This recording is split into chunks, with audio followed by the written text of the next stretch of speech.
Marwadi university మంచి భవిష్యత్తు కోసం తెలుగు విద్యార్థులు ఇష్టపడే యూనివర్సిటీ. కాల్ 9059052378 9059052379.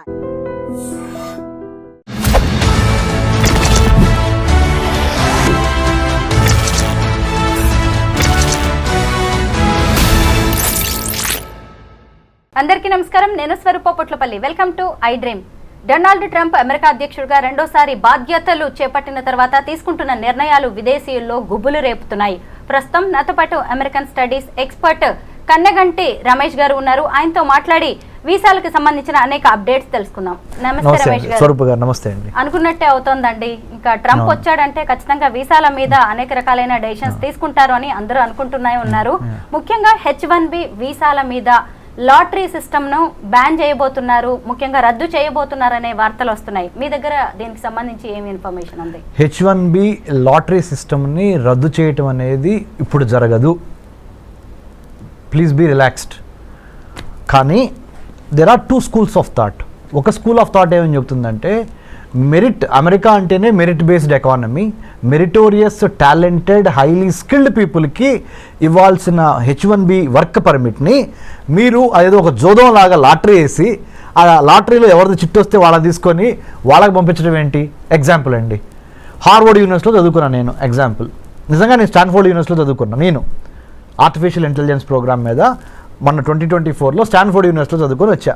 నేనే అమెరికాకి H1B కోసం అప్లై చేస్తున్నా.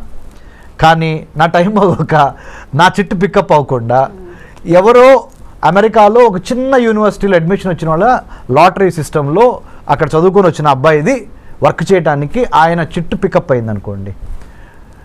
మరి నేను స్టాన్ఫోర్డ్లో చదువుకొని వచ్చాడు, అతను ఏదో చిన్న యూనివర్సిటీలో చదువుకొని వచ్చి ఇద్దరం వెళ్తుంది భుక్తి కోసమే. కానీ నా ఎడ్యుకేషనల్ క్వాలిఫికేషన్స్ అన్ని పక్కన పెట్టి ఆయనది పికప్ అయింది. అంటే నా మెరిట్ అసలు టెస్ట్ కాకుండానే, నా మెరిట్ జడ్జిమెంట్కి రాకుండానే, దాని పరిగణలో తీసుకోకుండానే ఏదో లాటరీ వేసి లాటరీలో చిట్టిస్తే ఎంత పెయిన్గా ఉంటుంది మేడం. ఇది ఒక స్కూల్ ఆఫ్ థాట్, ఒక section of society argument. It should be on merit basis, not on the lottery chit pickup basis.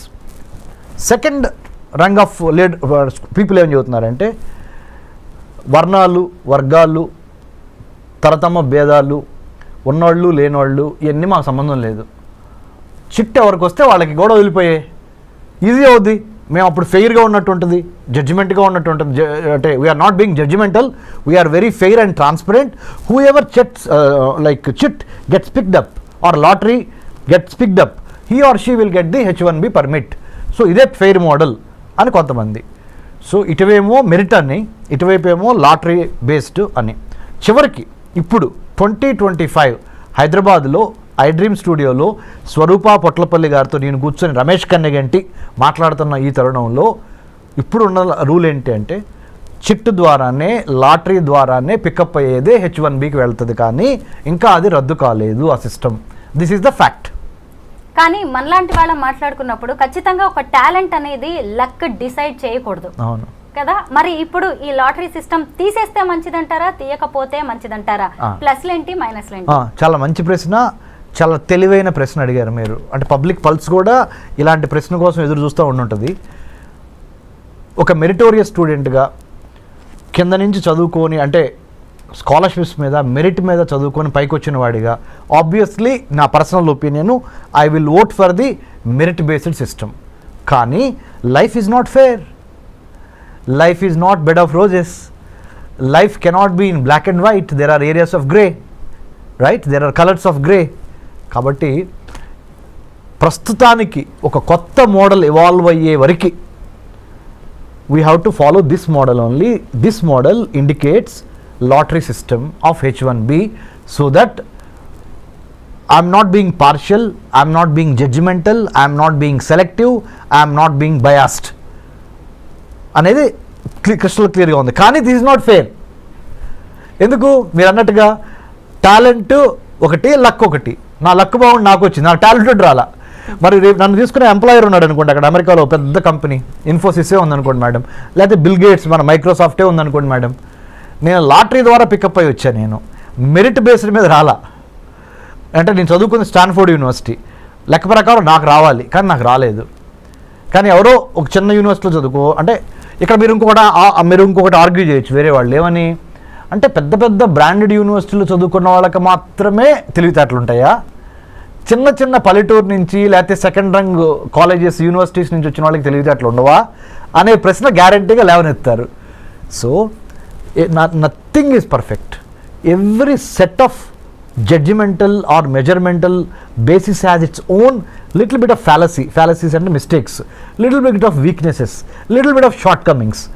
ఓవరాల్గా బై అండ్ లార్జ్ ఎవరికి ఎక్కువ న్యాయం జరిగిద్దో ఆ సిస్టమ్ని మనము అడాప్ట్ చేసుకోవాలి. It will take little more time to come to that మెరిట్కి లక్కి ఆర్ మెరిట్కి లేదా వర్ణ వర్గ భేదాలకి అతీతంగా వచ్చే విధంగా ఒక న్యూ H1B సెలక్షన్ ప్రాసెస్ని డిఫైన్ చేసి డిజైన్ చేసి డెలివర్ చేసే డెలివర్ చేసే ఆ 3D రావాల్సిన అవసరం ఉంది. దాంట్లో భాగంగా మేధావులంతా కూర్చొని పాలసీ మేకర్సు, ఎడ్యుకేషనిస్టులు, ఇండస్ట్రియలిస్టులు అందరూ కూర్చొని ఒక న్యూ సిస్టమ్ని బయటికి తీసుకురావాల్సిన అవసరం ఉంది. How do you accommodate A competent, A transparent, A meritorious, A talented guy or girl to work in the United States of America based on the merit base, not on the luck base. ఆ సిస్టానికి రావడానికి we are evolving. ఎందుకంటే Rome is not built over night కదా, తప్పులు జరుగుతూ ఉంటాయి, నేర్చుకుంటూ ఉంటాం, వాటిల్లో నుంచి ఇవాల్వ్ అయి వస్తూ ఉంటాం. ఐఎమ్ షూర్ స్వరూప గారు in the days to come in very near future I think United states customs and immigration agency will go in to that direction under the department of homeland security. H1B వీసాలో కొత్తగా ఏమైనా మార్పులు తీసుకొచ్చే chances ఉన్నాయంటారా? I think that's a smart question again. You know why? Given the Immigration and Customs Enforcement Agency, given the United States Customs and Immigration Office, given the new geopolitical geostrategic realities of Russia Ukraine on the one hand, Israel Palestine on the other hand, North Korea South Korea, China Taiwan, ఇవన్నీ global flash points, గొడవలు జరుగుతున్నాయి, యుద్ధాలు జరుగుతున్నాయి. వీటన్నిటికీ తోడుగా post COVID-19 world ఆర్డర్లో Covid తర్వాత వచ్చిన ప్రపంచంలో రాజకీయ, ఆర్థిక, సామాజిక, సాంఘిక పరమైన మార్పులు ప్రస్ఫుటంగా కనపడుతున్నాయి. ఆర్థికంగా అమెరికా కుదేలవుతున్న దశ ఇది. For your kind information, America ఆర్థిక బలాలన్నీ వీగిపోతున్నాయి. The economic tremors, the political tremors, the technological tremors are really shifting the pendulum in the other direction. Asia ప్రాంతంలో ఉన్న చైనా వైపుకి ప్రపంచ ఆర్థిక, రాజకీయ, వర్తక, వాణిజ్య, వ్యాపార సంబంధాలు చైనా వైపుకి ఇన్ ఫేవర్గా పవనాలు ఇటు మూవ్ అవుతున్నాయి. మంచికో చెడుకో we have to wait and see. But having known this fact, United States of America has got a wake up call. అందుకనే మన ట్రంప్ గారు కూడా అన్నారు, hey it's a wake up call from China, People's Republic of China. You know what is it? DeepSeek R1 అనే ఒక కొత్త AI మోడల్ని, chat bot ఇప్పుడు ఏదైతే ఉందో చాట్ GPT లాంటి ఒక మోడల్, కొన్ని $1 బిలియన్ ఖర్చు పెట్టి చాట్ GPTని మనం తయారు చేస్తే అలాంటి దాన్ని DeepSeek R1 అనే ఒక మోడల్ని చైనా వాడు $5.5 మిలియన్ తయారు చేశాడు. మనమేమో దాని మీద 100 కోట్లు 1000 కోట్లు ఖర్చు పెడుతున్నాం. మనకేమన్నా పిచ్చి పట్టిందా, లేకపోతే మనకేమన్నా తెలివితేటలు లేవా అని మనల్ని మనం ప్రశ్నించుకోవాల్సిన అవసరము, అఘాయిత్యము, సందర్భము ఏర్పడినవి అని సాక్షాత్తు 47th president of the United States of America Donald Trump has given a public statement. అంటే చైనా మ్యానుఫ్యాక్చరింగ్ స్పేస్ని, సైబర్ స్పేస్ని, మ్యారిటైమ్ స్పేస్ని, పొలిటికల్ స్పేస్ని, సర్వీస్ సెక్టర్ స్పేస్ని ఆక్యుపై చేస్తుంది. ఎన్లార్జ్మెంట్, ఎంట్రాప్మెంట్, ఎన్సర్కిల్మెంట్ అనే 3 విధానాల ద్వారా ప్రపంచంలో ఉన్న వర్తక, వాణిజ్య, వ్యాపార, సాహిత్య, రాజకీయ రంగాల్లో, ఆర్థిక రంగాల్లో తనదైన ముద్ర వేసుకోవటానికి చైనా నడుం బిగించి ఎన్లార్జ్మెంట్, ఎంట్రాప్మెంట్, ఎన్సర్కిల్మెంట్ అనే 3 స్ట్రాటజీల ద్వారా చాప కింద నీరులాగా ప్రవహిస్తున్న తీరుని అమెరికా గ్రహించింది. అమెరికాతో పాటు ఇండియా గ్రహించింది. ఇండియాతో పాటు ఆస్ట్రేలియా, జపాన్, మిగతా దేశాలు కూడా గమనించినాయి.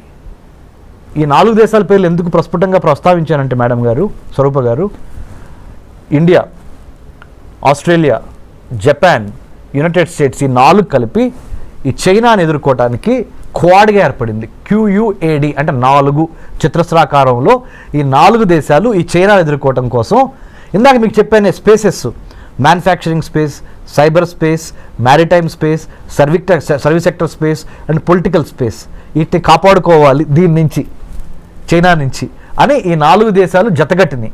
వీటితో పాటుగా భారత్, అంటే వీటిలో ఒకటైన భారత్ ఇటు బ్రిక్స్ని మేనేజ్ చేయాలి. Brazil, Russia, India, China, South ఆఫ్రికాలోనూ భారత్ ఉంది.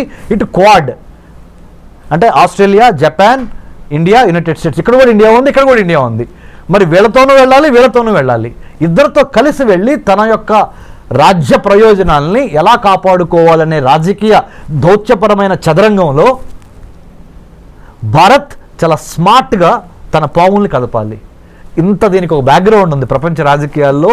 ఇప్పుడు జరుగుతున్న COVID-19 పరిణామం తర్వాత అమెరికా ఆర్థిక వ్యవస్థ కుప్పగూలిపోయి, అందుకనే let's make America great again అనే నినాదంతో ప్రెసిడెంట్ ట్రంప్ ఎందుకు అధికారంలోకి వచ్చాడు అంటే, ఉన్న వాళ్ళకి, అమెరికా పౌరులకి ముందల విద్య, వైద్యం, ఆరోగ్యం, పర్యావరణం, వాళ్ళకి భద్రత, ఉపాధి ఇవ్వగలిగితే తర్వాత మిగిలింది ఏదన్నా ఉంటే ప్రపంచ దేశాలకు పంచిపెడతాము అనే ఒక బేసిక్ నాలెడ్జ్ నుంచి, బేసిక్ ఐడియాలజికల్ ప్రిమైజ్ నుంచి ఆయన let's make America great again అన్నాడు.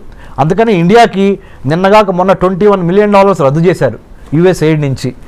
ఇది ఇండియాలో ప్రజాస్వామ్యాన్ని పెంపొందించడానికి, ఎలక్షన్స్ని పెంపొందించడానికి $21 మిలియన్ శాంక్షన్ అయి ఉంటే దాన్ని రద్దు చేసేశారు Elon Musk, department of government efficiency, కొత్త డిపార్ట్మెంట్ వాళ్ళు. ఎందుకంటే ముందర మన దేశం గురించి మనం ఆలోచిద్దాం. అది అమెరికా, అది భారత్ కానీ, నేపాల్ కానీ, బంగ్లాదేశ్ కానీ, ఏ దేశమైనా మనకెందుకయ్యా, America first, let's make America great again అనే నిదానంతో ట్రంప్ ఉన్నాడు. కాబట్టి దీనికి ఎంత బ్యాక్గ్రౌండ్ ఉంది. ఐ డ్రీమ్ ద్వారా, మీ ద్వారా, you are such a senior journalist with so much of hard work that you have put in the capital of India and elsewhere in the country. So my humble appeal to iDream viewers is, అర్థం చేసుకోండి, America యొక్క ఆర్థిక వ్యవస్థ పరిస్థితి బాగోలేదు. China చాలా తెలివిగా, చాలా స్పీడ్గా, చాలా సర్ప్రైజ్ ఎలిమెంట్స్తో అమెరికాని కొట్టడానికి ఆర్థికంగా, రాజకీయంగా, సాంకేతిక పరంగా ప్రతి అంశంలోనూ, ప్రతి డిపార్ట్మెంట్లోనూ అమెరికాని శాసించే విధంగా చైనా ఎదుగుతున్నది.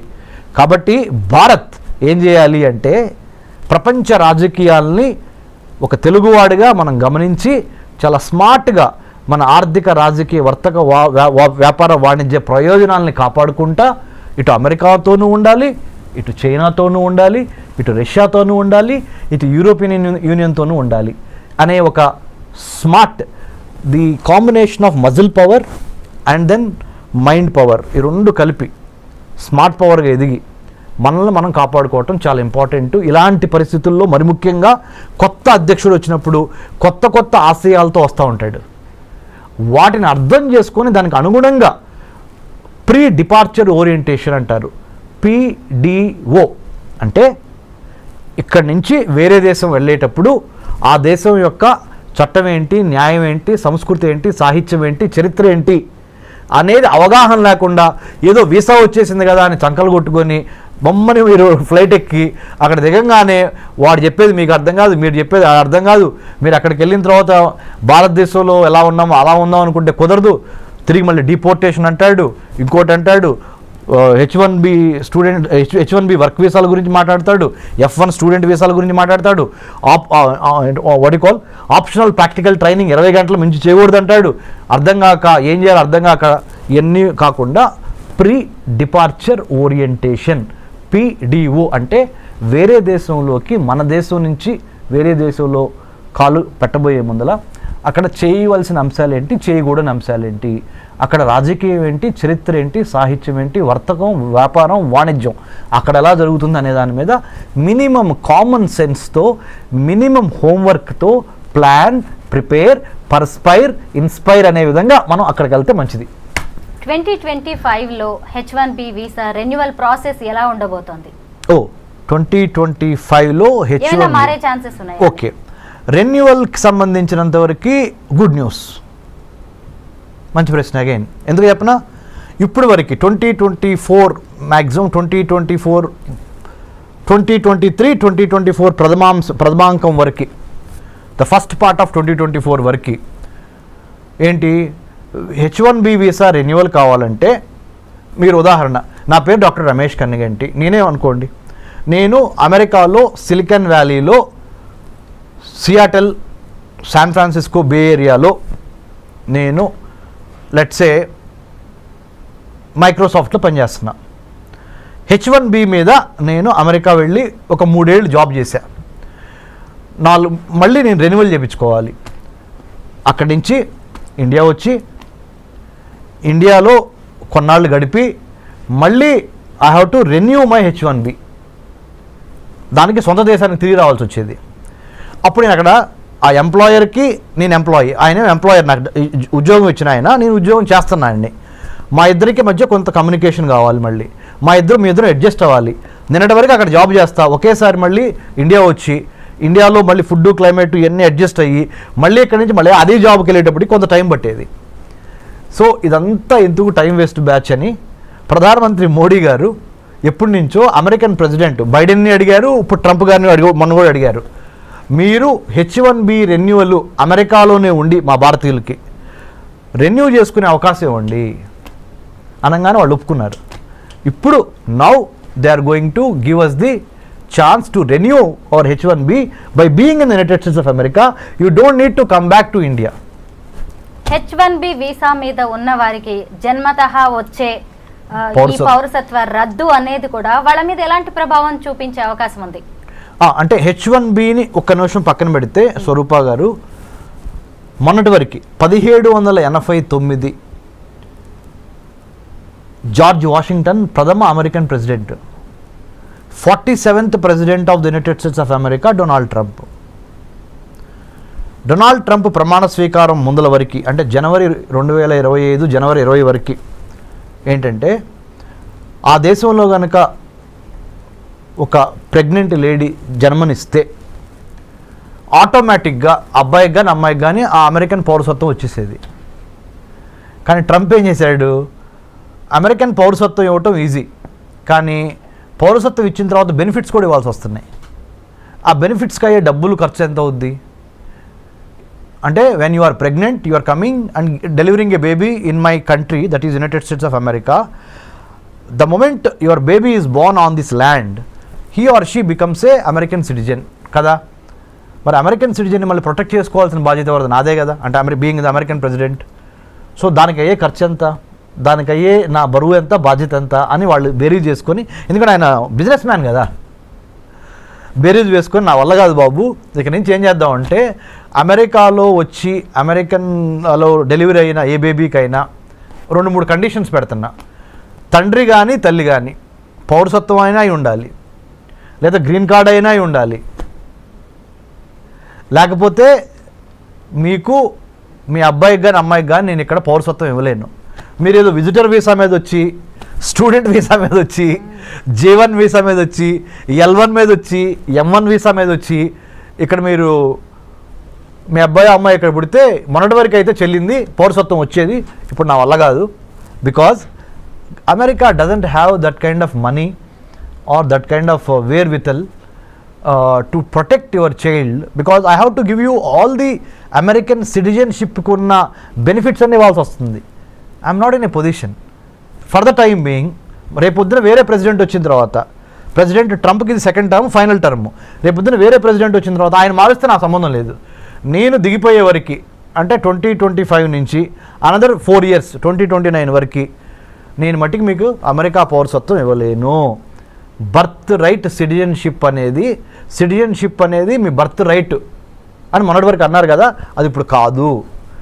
మీకు బర్త్ రైట్ కావాలి, సిటిజన్షిప్ కావాలి అంటే అమెరికాలో కొన్ని కండిషన్స్ ఉన్నాయి. కండిషన్ నెంబర్ 1, భార్యాభర్తల్లో ఒకళ్ళకి పౌరులై ఉండాలి, అమెరికా పౌరులు. రెండో కండిషన్, కనీసం గ్రీన్ కార్డ్ అయి ఉండాలి. ఈ 2 కండిషన్స్ పెట్టారండి.